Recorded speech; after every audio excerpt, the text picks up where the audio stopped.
Hello, and welcome back for another Baldur's Gate 3 video. This is Tibone here, and today I'm going to be talking about the things you did not know about the Dragonborn race in Baldur's Gate 3 and D&D.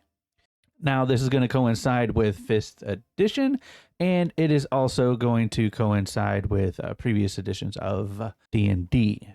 Now, before we get started, if you enjoy this kind of lore video, go ahead and leave a like and subscribe and let me know what you think down in the comments.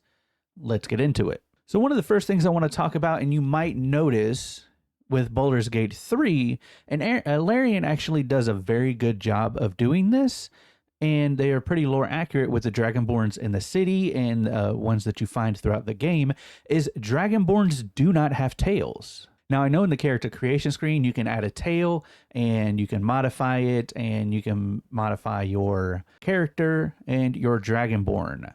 This is just for additional customization and freedom of choice, but Dragonborns do not have tails. Those are actually half-dragons.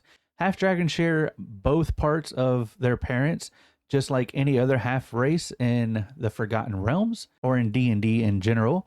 Now, Dragonborns, they are not descended from humans and dragons. They are created to be slaves of dragons, is one of their beliefs.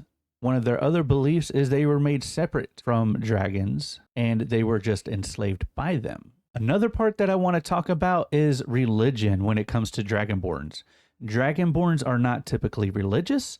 You will not really find warlocks, clerics, paladins, or so on and so forth. They are typically drawn to sorcery, given their draconic blood, because they are descended from dragons or created separately, whichever history you decide to go with in your campaigns or your roleplay. But typically they do not worship deities, and they do not worship deities such as Bahamut or Tiamat. Dragonborns are very prideful, and they tend to do things by themselves without asking for help. Hence another reason why they would not be warlocks, because they do not seek power from other means. They focus on skills that they have, and they focus on doing those very, very, very well.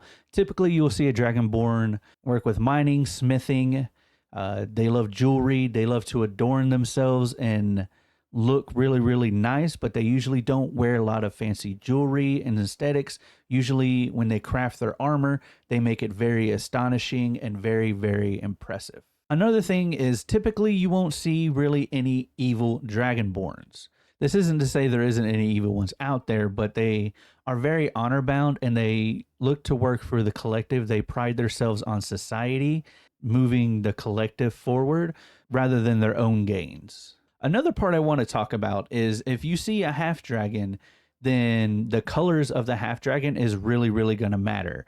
If you see a red half dragon, then it's more likely evil, and watch out. If you see a gold half dragon, then typically it's going to be on the good side. Now, as far as Dragonborns are concerned, their color is not really relative to the type of person they are or the type of breath that they use. Not only do their colors have nothing really to do with their breath weapons, is typically you don't see any of the bright chromatic colors that you would in half dragons or other dragons.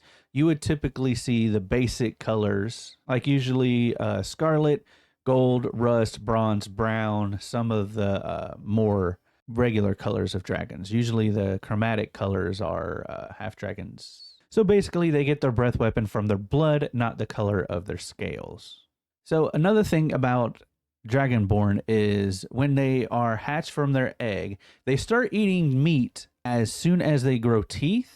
And then typically they are raised by one parent, whichever parent is the same sex as the baby. Typically the males will raise sons and the females will raise the daughters. Typically till about 15 years old, they will teach them the history and how to be a Dragonborn and how to do their crafts. And then they will go off on their own.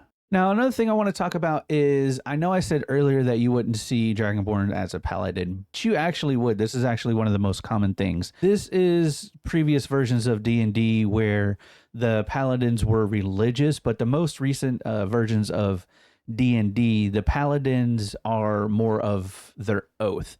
They take their oath, and no matter what it is, that is what gives them their power.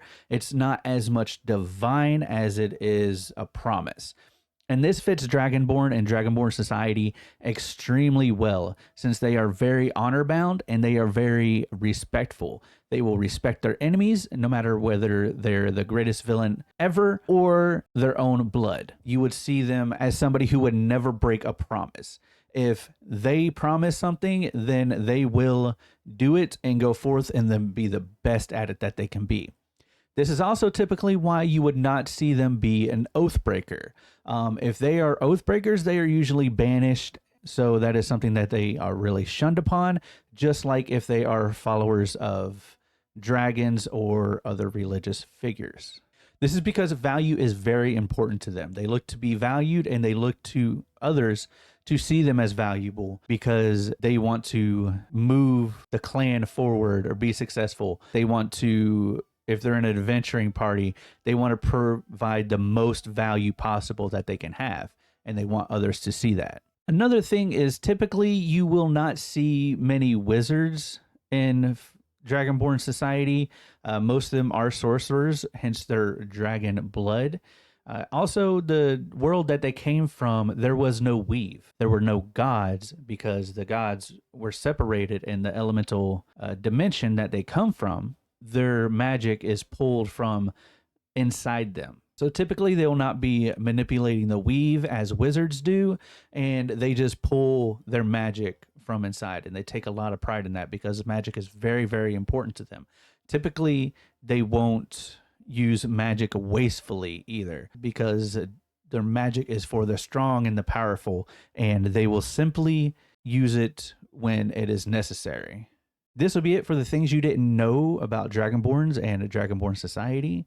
If you think I've earned it, please hit the like button and subscribe for more Baldur's Gate 3 video.